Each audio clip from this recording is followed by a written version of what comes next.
Yeah. And Okay. I am recording. Yep. And what we'll do with that recording is nothing until I'll send it to you. If I'll send it to you, but sooner or later we might want to make these things public, but we won't do that until after we know what we're talking about here, basically. Yeah. So I sent you a beeper. Yep. And we're going to talk about that, and we can talk about anything else that you want to talk about this morning. Great. The beeper and two earphones. Two earphones. All right. Shall we start with the beeper, or do you have questions, comments before? Why don't we start with the beeper? Okay. So let's turn on the beeper and see what happens. There's a thumb wheel on the top, a black thumb wheel. Rotate. Yeah. Making a noise. So, and with Zoom, it is making a noise. I can't hear it. Zoom filters that out. Zoom is very aggressive and filtering out things like that. So I can't hear what the beeper is doing. So you're gonna have to tell me. So it's beeping. And if you press the white button, the beep should stop. Yep. Okay. So that's what the beep sounds like using the onboard speaker. But I don't want you to use the onboard speaker for a couple of reasons. One is that the beep, well, it's not as high quality a beep as using the earphone, and the earphone sort of injects the beep right into your brain as fast as we can, and we're trying to figure out what's going on in your inner experience, and so a high quality beep is the thing to do. But okay, so in one of those bags of the earphones, I have put the hook on the beeper, put the hook on the earphone. So one of the bags is open enough for me to have stuck the hook on the earphone. Is that right? Yeah. And I put it on like you were going to wear it in your left ear, I think. But it doesn't matter. If you prefer to wear it in your right ear, we can. You got a preference for left ear or right ear? It doesn't matter. Well, you can change the left ear. Okay, so unwind the thing.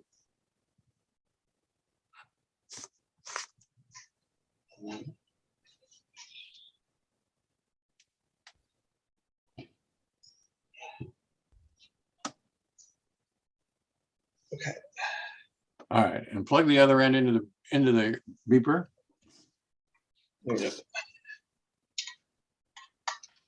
Okay, and try it again. And if you let's see what happens. If you press the white button and hold down the white button,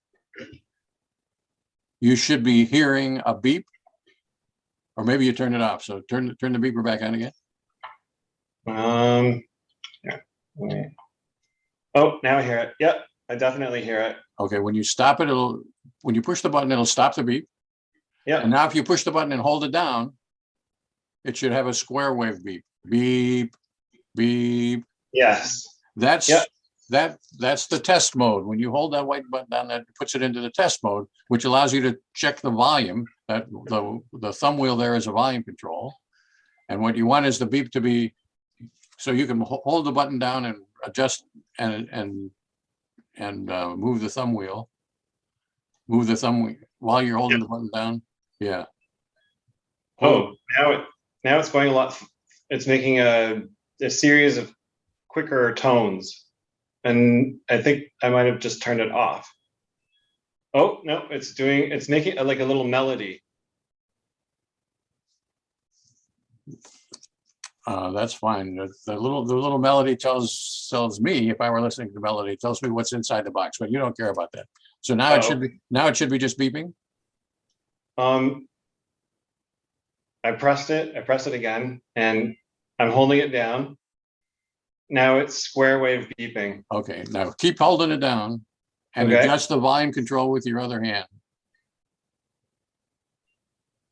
And you can change, should change the volume of the beep.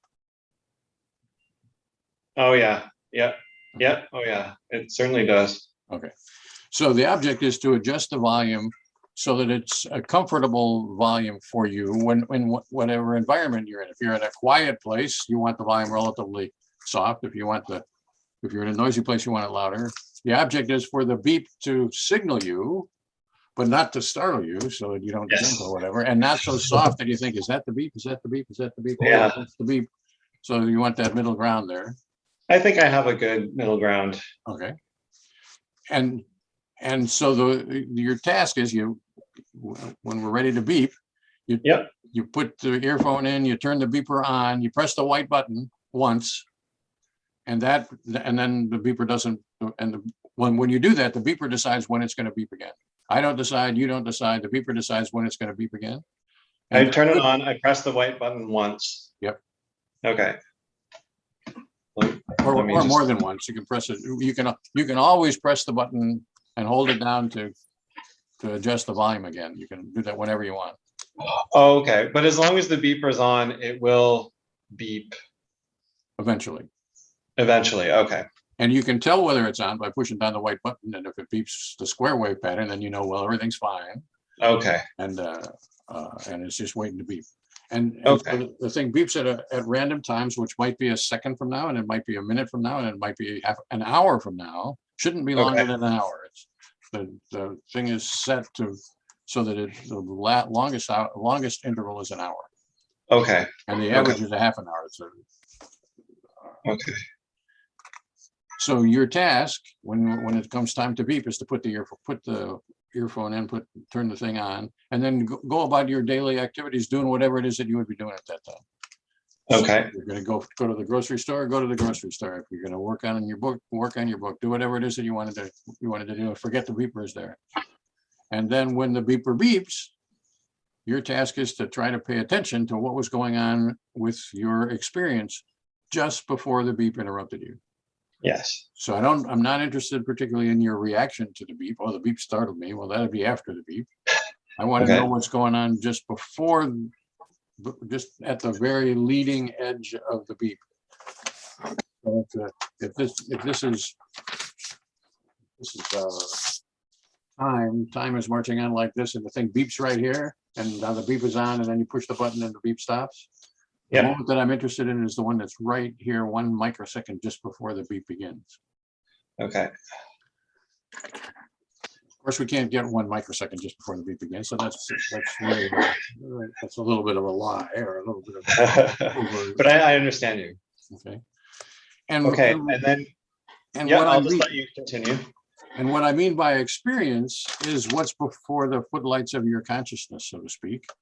And that could be a thought, and it could be a tickle in your throat, or it could be I hear the fan of the air conditioner, or it could be that I was visualizing a castle in Spain, or whatever it is that has captured your ongoing imagination, however you conceptualize that.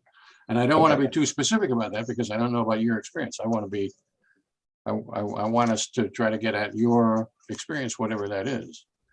And I think we came to this out of an interest in inner speaking, and maybe you'll find yourself inner speaking, and maybe you won't. Either one of those is fine with me. I don't have a preference for or against inner speech. Yep. The only preference that I have is that we try to capture what's actually there, not what you expect to be there, or what you wish were there, or what you're. Do you think I'm influenced? Well, I'm influenced by all sorts of things, but I've read some of your work, and I know about the different types of inner experiences that you've found. So I predict, and I don't know, but I predict I might want to immediately categorize the inner experience that I had after a given beep into one of those specific categories. But I understand that there's a chance that it could possibly belong to a different category. So I have an open mind. So everybody comes into as much as the possible world with their own presuppositions. And your presuppositions have probably been shaped by the reading that you've read, whatever it is that you read of my stuff. But my job is to try to help you keep your presuppositions at bay, what I call bracket presuppositions, if you read my stuff. And I'm going to try to do that about the categories that I have created, as well as any other presuppositions that you might have. So my job is to be alert to evidence of your presupposition, and to try to help us bracket them. Okay. So I'm not worried that you have read my stuff. It's, you know, everybody's got presuppositions, and whether they come from me or they come from, you know, wherever. I'm in the business of helping you to put those aside. Okay. The little memo pad. Do you suggest making a little entry every time the beep goes off, or just free recall when I meet with you afterwards, or? Absolutely, every time the beep goes off.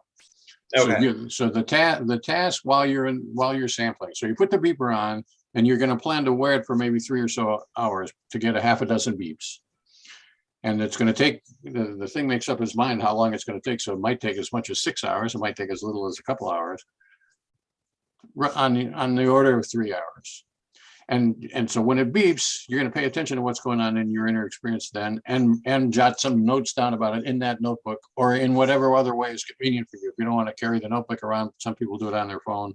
I don't much care about how you take notes, or how you The medium. the medium doesn't particularly bother me, but when you do it does. I am sort of picky about that. So I would like you to relatively soon, like immediately after the beep, jot down some notes or whatever. And the reason for that is that memory is fallible, and I would like you to constrain your memory to the moment that was actually going on. So I want to build in you the skill of paying attention right then and freezing enough to jot down in a notebook. Okay. Or take some other kinds of notes, and then then we're going to meet within a day of that. So you collect 6 beeps, you got 6 pages worth of notes or whatever. And I don't care whether you pull a whole page or fill a whole page in a notebook, or put down one word or whatever. It's just between you and you about whatever you think you need to be able to recreate the experience, or recall the experience, enliven the recalled experience when we talk. Okay. And then you'll consult those notes, and so I'll ask what happened and what was going on in your experience in the first beep, and you'll look at your notebook, and then you'll tell me what was going on. Or it's going to be more or less constrained by what's in that notebook. And as a general rule, I don't ask to see what's in the notebook. I want the notebook to be a tool that you would use with the intention of capturing as high fidelity as you can what your experience is. Okay. And some people don't find the notebook useful. They say, I want to tape record it, and that's fine with me. I was just going to mention that I might try that. I can talk a lot faster than I can write, so I feel like I can get more information while I remember it recorded. It's fine with me. What I would say is that the downside of tape recording is that if you're in a public place and you don't want to disturb other people, or don't want other people to know what you were thinking about or whatever, then that's not the best way to do it. But I don't care.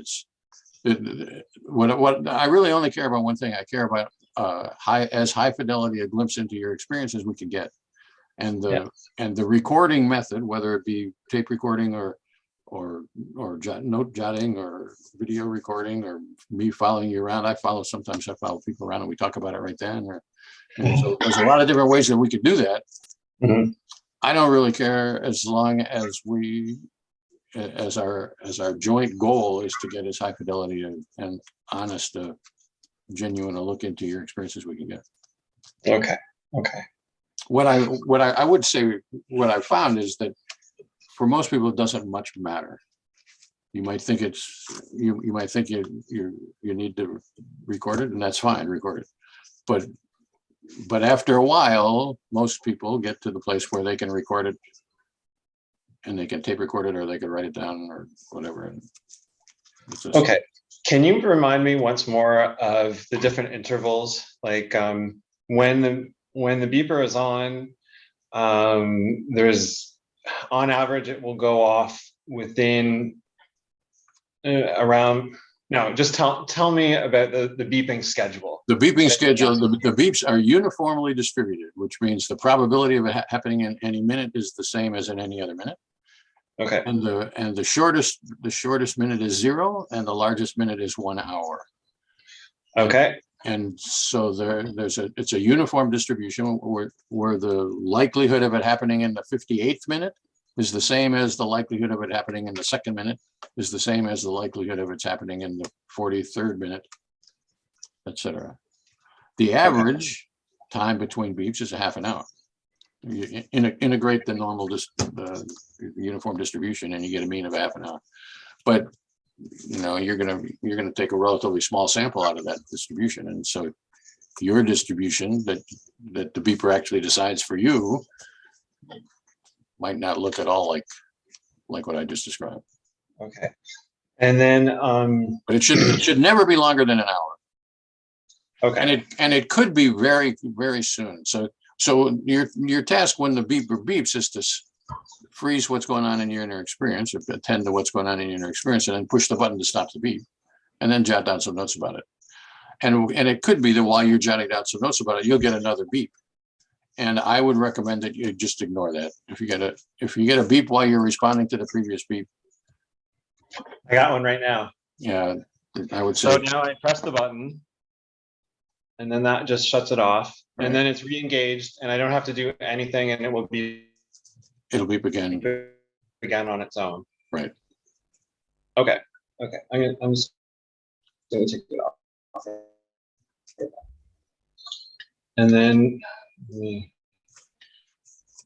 so you're freezing. Your video is freezing. Can you hear me? Can you hear me?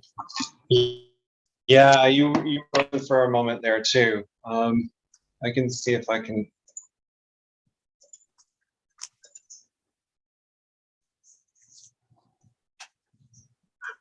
It looks like you're back. But, yeah. Okay. I'm in a place where there's very good internet, so it's probably not on my end, but don't allow electrons between you and me. Yeah.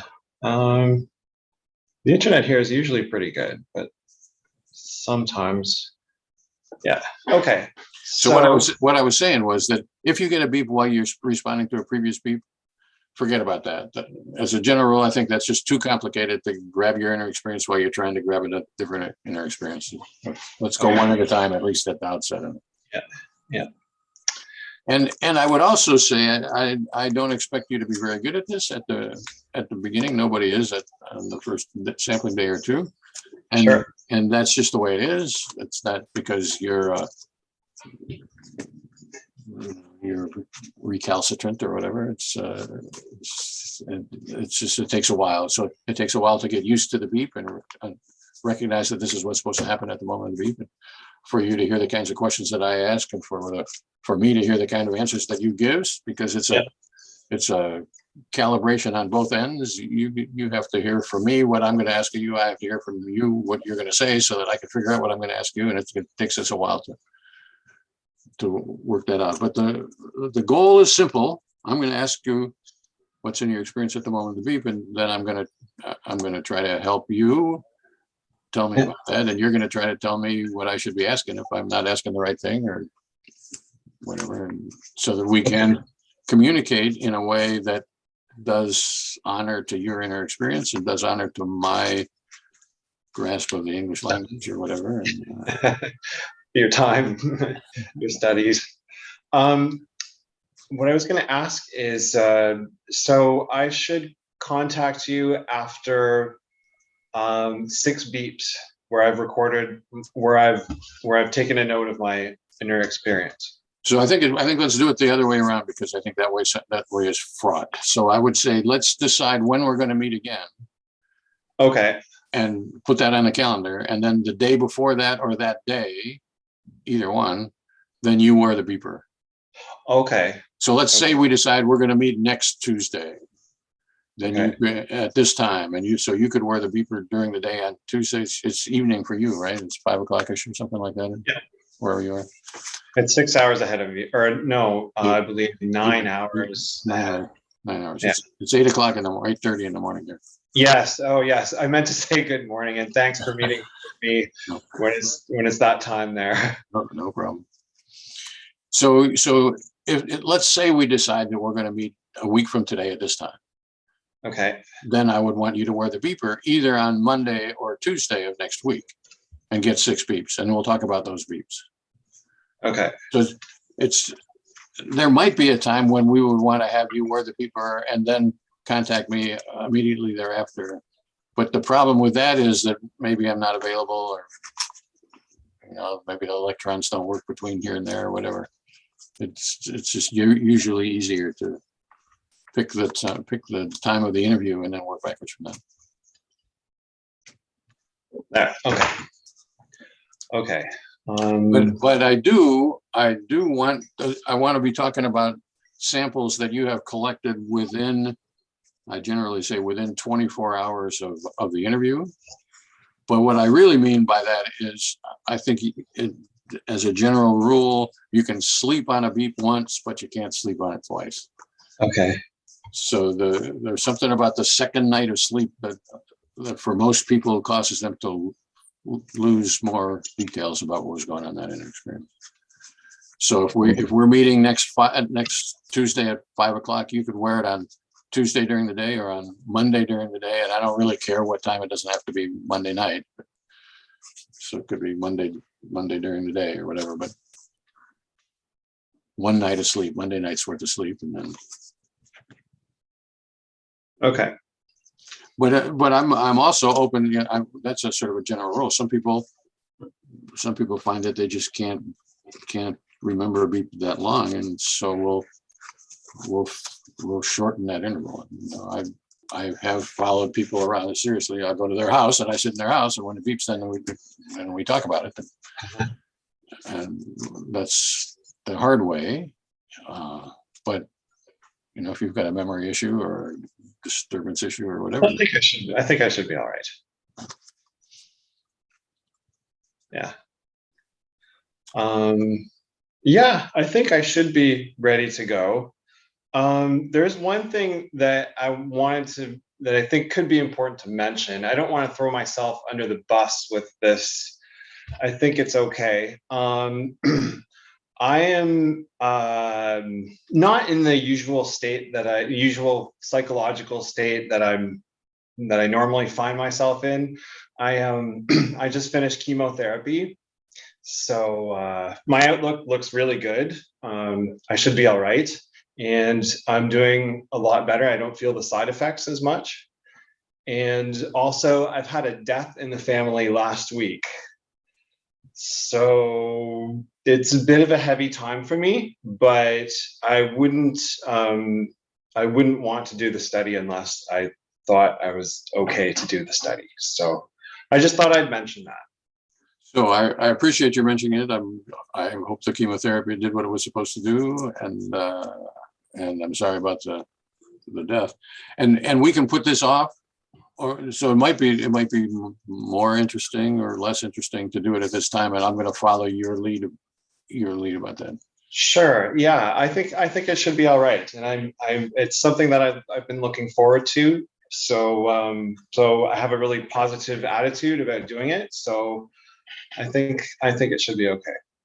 So the work that I do it delves into people's privacy, right. Yeah, so that is I just remembered something else that I was thinking that is related to what I just said.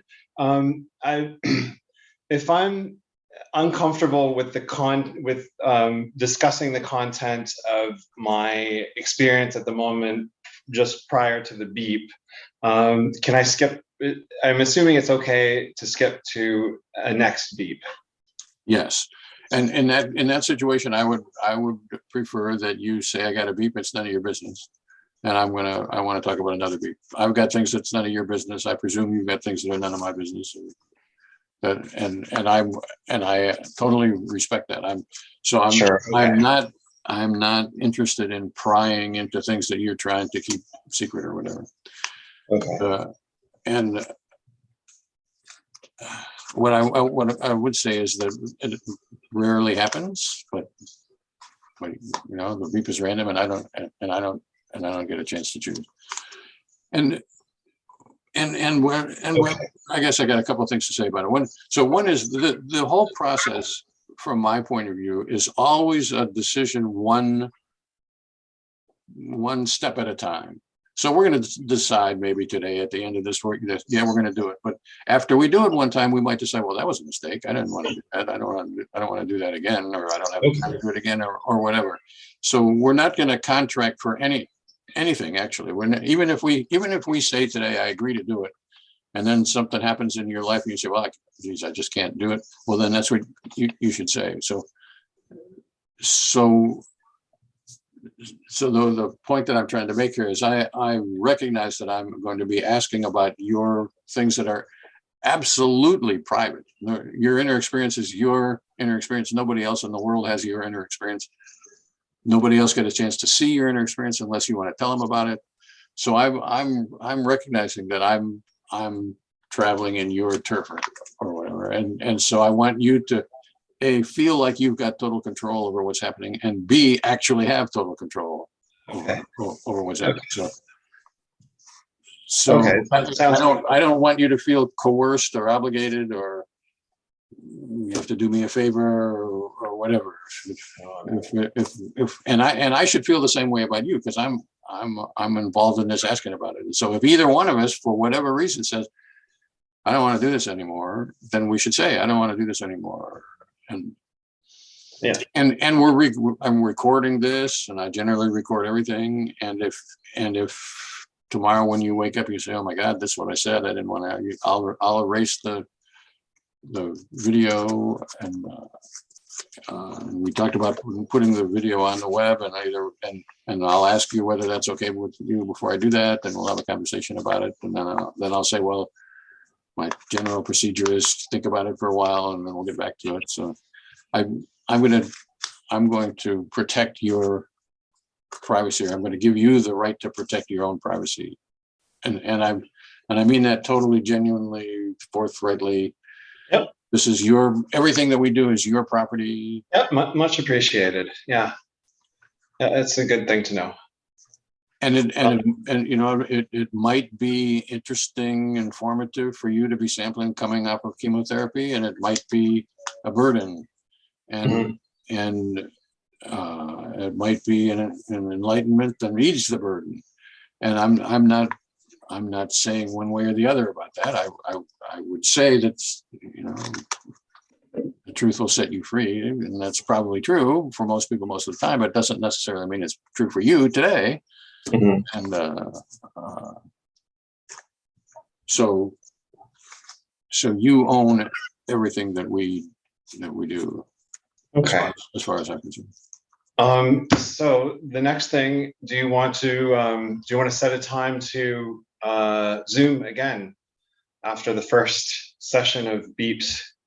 And I'll be in touch with you if I'm having trouble with the beeper in any way, or yes, you should, like that. I'll be in touch right away. Yeah, and I'll send you if you email me a telephone number, I'll send you a text, and so you can text me if you'd rather text me rather than email me. You know, texting is sure. I check my email every couple hours probably, but text is sometimes easier to get me. So okay. So I'll give you my phone number as well, and then, sure. and if you've got questions about the beeper or the procedure or whatever, feel free to call me or text me or email me or whatever. And then you'll get my number.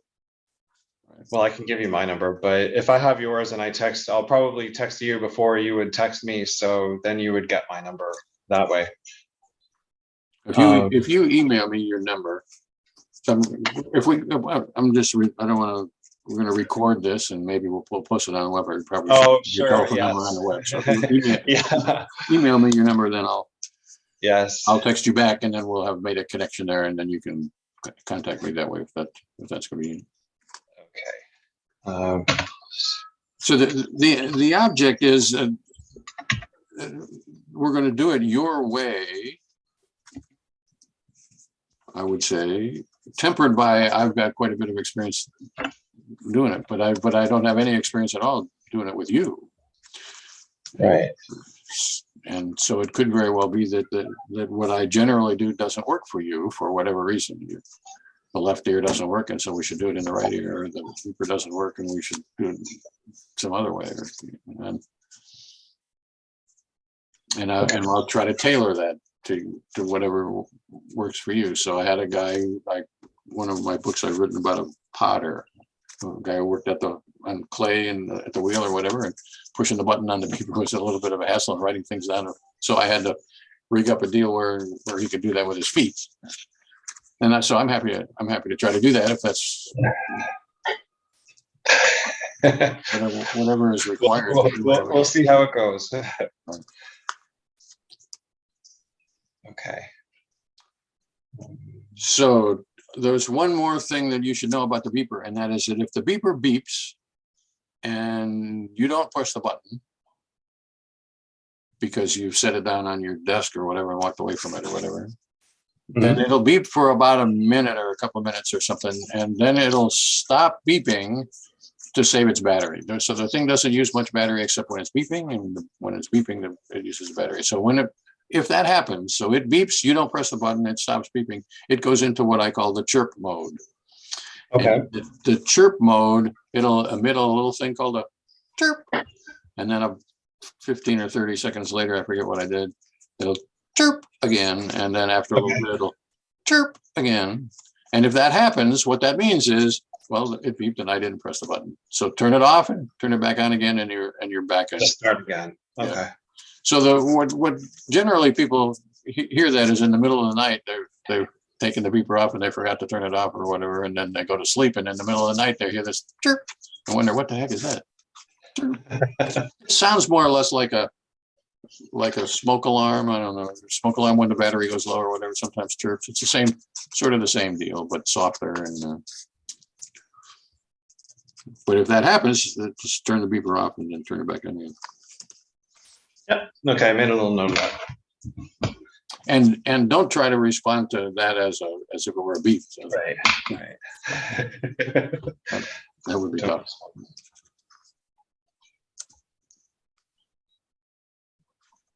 Okay. So do you have other questions or comments or?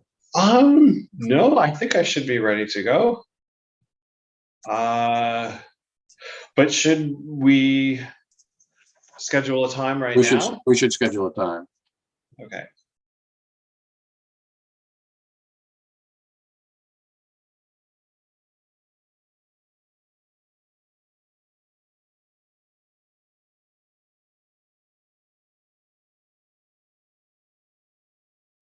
And I it might be good for me and maybe for you if I have one of my graduate students sit in on these things. Is that all right with you? Oh, sure, yeah.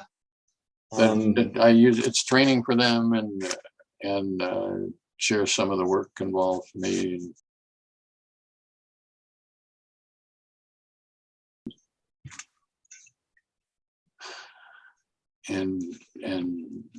But basically, as far as you're concerned, it probably wouldn't matter. If they're involved, they would be asking you questions, but I would be looking over their shoulder asking questions. And if I didn't like their questions, I'd be interrupting them and asking the questions or whatever. So okay, and we'll meet on. So you'll send me a Zoom link, I presume. but then let's use the same Zoom link that Yeah. we're talking on now. Okay. And until further notice. Okay. Sounds good. I look forward to turning this guy on Monday. Sounds like a plan. And I will send you a reminder on Monday. That's part of my procedures. Sure. So to review your task on Monday or Tuesday is to pick a time when you're going to wear the beeper.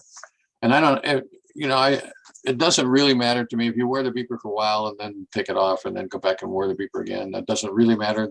I generally prefer one long block because Otherwise, it makes it too easy for you to be concentrated on the beeper, you know, putting the beeper on and off and on and off and on and off, then it makes the beeper sort of central. Mhm. But I don't really care about anything except what happens in that moment right after the beep. Okay. And you can use the beeper wherever you want to use it, except it doesn't like to get wet. So I wouldn't go swimming with it, but Right. take a bath with it. But other than that, you know, go to the grocery store, go to Yeah. the gym, ride your bike, Yeah. whatever it is that you do, go to a meeting, you know, whatever it is that happens in your existence, and do it. Yeah.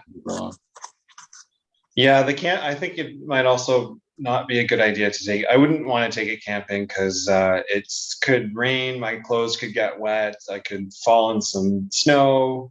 I'm planning to do some fishing, so there's going to be water around. I'd rather just keep the beeper safe. That might be smart. Yeah. All right, and if you've got questions after whatever after this, send me an email or a text, or we can Zoom again, or what. Yep. Whatever.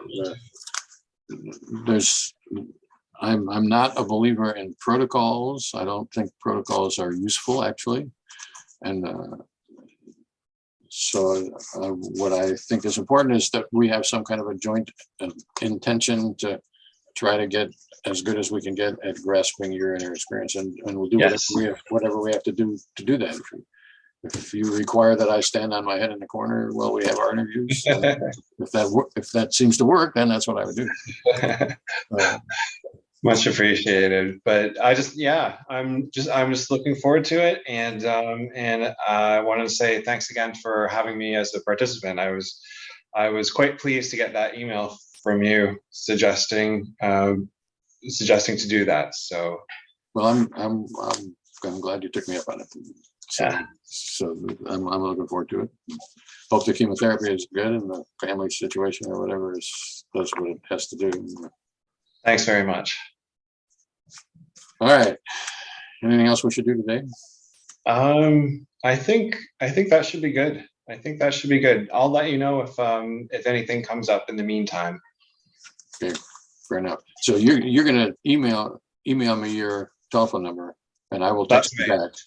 Yep. And that way we'll have that option available to us if we need it. Like if we had your phone number, we probably could have solved the Zoom issue a few minutes faster this morning, because texting is probably better than email.